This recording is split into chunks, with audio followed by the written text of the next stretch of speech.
puisque même s'il y a déclin de la puissance américaine, ce qu'elle incarne et ce que nous incarnons avec l'Amérique, puisque nous sommes la même civilisation, c'est-à-dire ce qu'on appelle la modernité occidentale, l'occidentalisation, le monde s'occidentalise même quand l'Occident perd du pouvoir.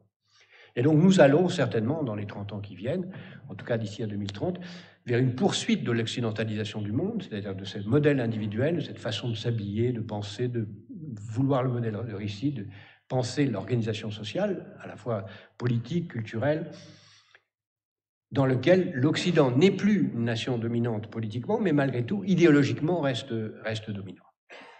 Et en même temps, nous allons vers des mutations qui, en l'absence de puissance dominante, dans la nécessité d'un ordre mondial, créera sans doute quelque chose comme un chaos. Si je définis un scénario principal, le scénario que je voudrais décrire, je dirais très rapidement que le principal, des étapes, qui ne sont pas des scénarios alternatifs, des branches d'une alternative, sont des étapes successives. Je vois d'abord la poursuite du déclin relatif des États-Unis qui est en marche. Je vois ensuite, mais ça commence dès maintenant, la tentative de mettre en place un ordre mondial dans lequel non pas une nation remplacerait les États-Unis, mais un groupe de nations essaierait de mettre en place un peu d'ordre. C'est ce qu'on appelle, ce qu'on a essayé d'appeler le G20, mais qui ne marche pas, parce que c'est pas parce qu'on réunit des chefs d'État pour faire une photo que ça met en place un ordre. On le voit bien, il n'y a pas de système d'ordre. C'est pour ça que j'ai souvent appelé ça G20 VAIN plutôt que 20. Il n'y a pas d'ordre réel qui se met en place. Et donc, même s'il y a des tentatives, mettre en place des luttes communes contre la fraude fiscale, mettre en place des moyens d'une armée mondiale qui ferait quelque chose, on voit que ça ne marche pas. Quand il s'agit d'agir en Syrie, il n'y a personne. Quand il s'agit d'agir en Afrique de l'Ouest, il n'y a que la France. Quand il s'agit d'agir dans d'autres problèmes majeurs, il n'y a pas grand monde. Donc il n'y a pas véritablement de moyens d'une police internationale. Il n'y a pas d'ordre sans police. Et il n'y a pas d'ordre démocratique sans une police appuyant sur un État démocratique. Donc on en est très loin. Donc cet ordre ne marchera pas. La troisième étape, qui est une fois et en même temps qu'on aura constaté que l'ordre politique ne marche pas, le plus vraisemblable, et c'est déjà en marche, ce sera un monde qui sera dominé par le marché. Où de plus en plus, le marché, les entreprises feront la loi. Et où ce seront les grandes entreprises qui détermineront le monde. Je pense que les principales seront les entreprises qui seront capables d'assurer la maîtrise la principale demande des hommes libres. Dans l'univers de la liberté, les principales demandes des hommes à l'égard d'un pouvoir, c'est la sécurité et la distraction. Ne pas voir et être assuré d'être distrait. Donc les principales firmes qui vont dominer sont les firmes qui vont assurer la sécurité, c'est-à-dire les compagnies d'assurance, les entreprises de guidage, de surveillance. Et là, on voit à la fois les très grandes compagnies d'assurance ou de réassurance et puis d'entreprises de surveillance et de guidage. Donc Google est un exemple, mais il y en a d'autres. Et puis, tout ce qui vient dans le marché va progressivement prendre le pouvoir. Avec inévitablement ce à quoi on assiste aujourd'hui, c'est-à-dire une extraordinaire aggravation des inégalités, qui a commencé puisque le marché lui-même ne crée pas suffisamment de transferts et qu'il n'y a pas d'État global pour réaliser les transferts, donc les inégalités continueront à croître. Et en même temps, personne ne prendra en compte les enjeux du très long terme, c'est-à-dire la protection de l'environnement, la lutte contre les changements climatiques, sauf quand les changements climatiques seront internalisés par les solutions de marché ou les solutions technologiques sur lesquelles je vais revenir dans une seconde.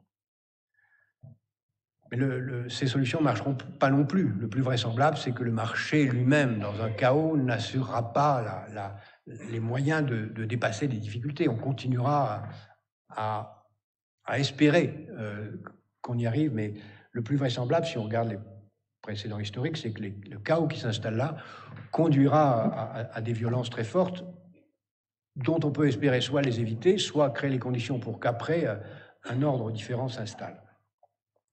Dès 1907-1908, il y avait beaucoup de gens qui disaient on va au chaos, il faut absolument créer un ordre international, il faut créer une société des nations qui permette de négocier. On n'a pas créé la Société des Nations, il y a eu la Première Guerre mondiale et on a créé la Société des Nations après. En 1928-29, il y a eu plusieurs personnes qui ont dit écoutez, l'Europe court à la catastrophe, il faut créer un marché commun. Et on avait un traité de marché commun qui a été préparé en février 29 et on ne l'a pas eu. En 1938, 37, beaucoup de gens disaient non, mais la SDN, ça ne marche plus, il faut repenser ça, il faut l'Organisation des Nations Unies. On ne l'a pas fait, on a eu la guerre et on a eu l'Organisation des Nations Unies. Et on peut imaginer qu'on ait de nouveau la même chose, c'est-à-dire qu'un ordre équilibré, harmonieux, soucieux du long terme, qui dépasse l'individualisme, s'installe non pas à la place du chaos, mais après le chaos. Et si j'avais à dire mon sentiment, c'est que c'est le plus vraisemblable. Ce qui veut dire que ça dépend de nous, de vous surtout, que ça n'ait pas lieu. D'autant plus que les technologies qui viennent vont permettre à la fois de faire beaucoup de choses très positives, mais aussi beaucoup de choses extraordinairement dangereuses. Et nous entrons dans une période où on peut espérer beaucoup de la technologie, mais en même temps, elle a une face double. Comme vous le savez mieux que personne, il y a aujourd'hui des vagues de progrès techniques comme jamais dans l'histoire. Les technologies de l'information ne font que commencer. La loi de Moore est encore valable pour très longtemps. Puis au-delà de la loi de Moore, il y a beaucoup de choses qui s'annoncent, qui font que les capacités de calcul sont très loin de ce qu'on pouvait espérer, vont beaucoup plus loin, ce qui fait que non seulement ce qu'on a aujourd'hui, cloud computing, 3D, etc., sont là, mais au-delà, il y a beaucoup de choses qui vont apparaître. Je pense en particulier au web sémantique, c'est-à-dire la possibilité de dialoguer avec la machine en parlant le langage courant, qui va changer prodigieusement, complètement les métiers de l'enseignement, les métiers de la santé, les métiers du conseil, les métiers de l'État, en créant des conditions d'un rapport direct des gens les uns avec les autres, quelle que soit leur localisation, et qui va accélérer le processus que je viens de décrire. Au-delà de cela, les biotechnologies qui conduisent progressivement à créer une marchandisation de l'artefact humain, ce qu'on appelle les transhumains dans certains discours de science-fiction, mais qui correspond à des choses qui sont tout à fait prévisibles, c'est-à-dire que la santé devient, avec l'éducation, avant l'éducation, le principal secteur de croissance, parce qu'il est le lieu à la fois d'une forte croissance des besoins, mais en même temps d'une forte croissance de la possibilité de son industrialisation par l'émergence de technologies adaptées. Ce qui sont à la fois des technologies de diagnostic, mais aussi des technologies de prothèses électroniques, de prothèses biologiques, jusque et y compris le clonage qui est une affaire de quelques décennies. Et l'homme va, au fond, on peut décrire dans ce cas-là l'histoire comme une longue évolution de l'homme à la machine, où l'homme se transforme lui-même en machine, ou en objet marchand, puisqu'après tout, progressivement, il se vend lui-même les moyens de créer les conditions de son immortalité en remplaçant des éléments de lui-même en objets. Ça, les technologies vont le permettre progressivement, en tout cas ça peut rester une utopie, renforcée par l'autre vague de progrès technique qui est là et dans lequel j'imagine que beaucoup d'entre vous auront à travailler, les nanotechnologies, qui elles aussi sont bouleversantes dans beaucoup de domaines, y compris les domaines militaires. Et puis derrière, la principale vague de progrès technique qui va avoir le plus de conséquences sur tout cela, ce sont les sciences cognitives, les neurosciences, à la fois parce que, comme on vit plus longtemps, toutes les maladies précédentes auront été écartées. On va arriver à un moment où la probabilité que beaucoup d'êtres humains seront touchés par ces maladies à 120, 130, 140 ans apparaîtront.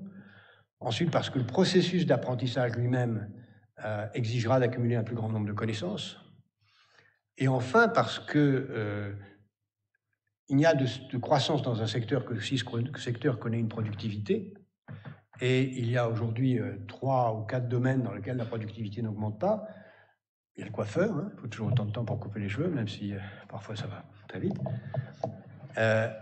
Il y a l'apprentissage, c'est toujours quelqu'un face à quelqu'un d'autre qui apprend. Il faut toujours le même nombre d'heures pour apprendre une langue.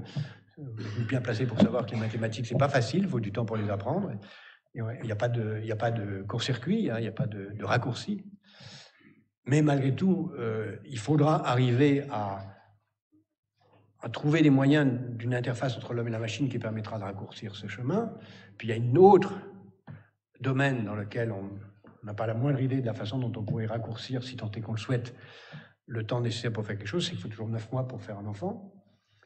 Et on peut imaginer une humanité qui évolue pour des tas de raisons vers une naissance artificielle, mais ça je pourrais en revenir si vous le souhaitez sur des questions, parce qu'il y a là une procédure, une évolution vertigineuse de l'humanité vers quelque chose de à la fois cauchemardesque et fascinant. Donc on voit bien que le progrès technique est porteur à la fois d'espoir, mais aussi d'une biface extrêmement inquiétante. Et en même temps, nous sommes dans une période d'extrême incertitude. Les 20 ans qui viennent sont une période où on ne sait pas très bien où tout ça va conduire. Alors qu'est-ce que fait l'humanité quand elle ne sait pas où les choses vont conduire? Elle se donne du temps. Comment elle se donne du temps? Elle s'endette. S'endetter, c'est une façon de dire, écoutez, on verra plus tard. Pour l'instant, continuons comme ça, on verra ce qui va se passer.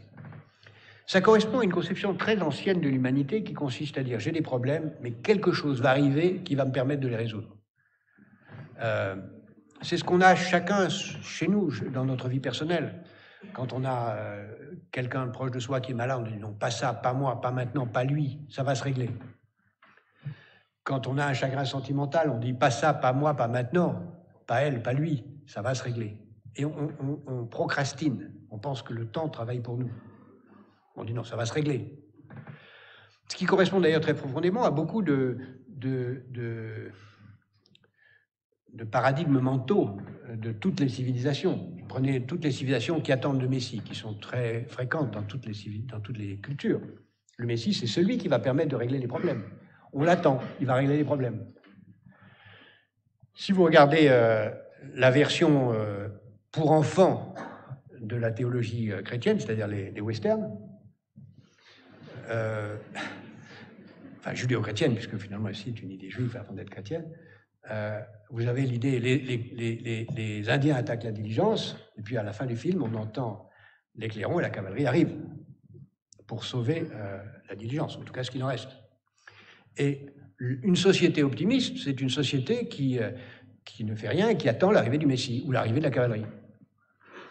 Et beaucoup sont comme ça, en disant bah, écoutez, non, ça ne peut pas mal finir, en oubliant que la vie finit toujours mal, la vie individuelle en tout cas.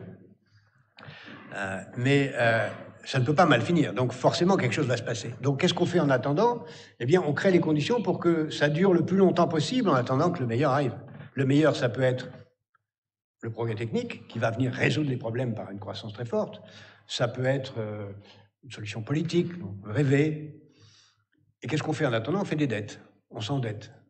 C'est pour ça qu'il m'arrive de penser et de dire que entre M. Madoff, qui a fait, comme vous savez peut-être, toute une série de cavaleries en empruntant pour rembourser des gens qui lui avaient prêté de l'argent, puis en empruntant de nouveau pour rembourser les nouveaux, et qui maintenant est en prison pour 2000 ans, et les dirigeants occidentaux qui empruntent un peu partout avec des dettes qui augmentent à l'infini, moi je ne vois pas trop de différence, sinon que M. Madoff, lui, il est en prison.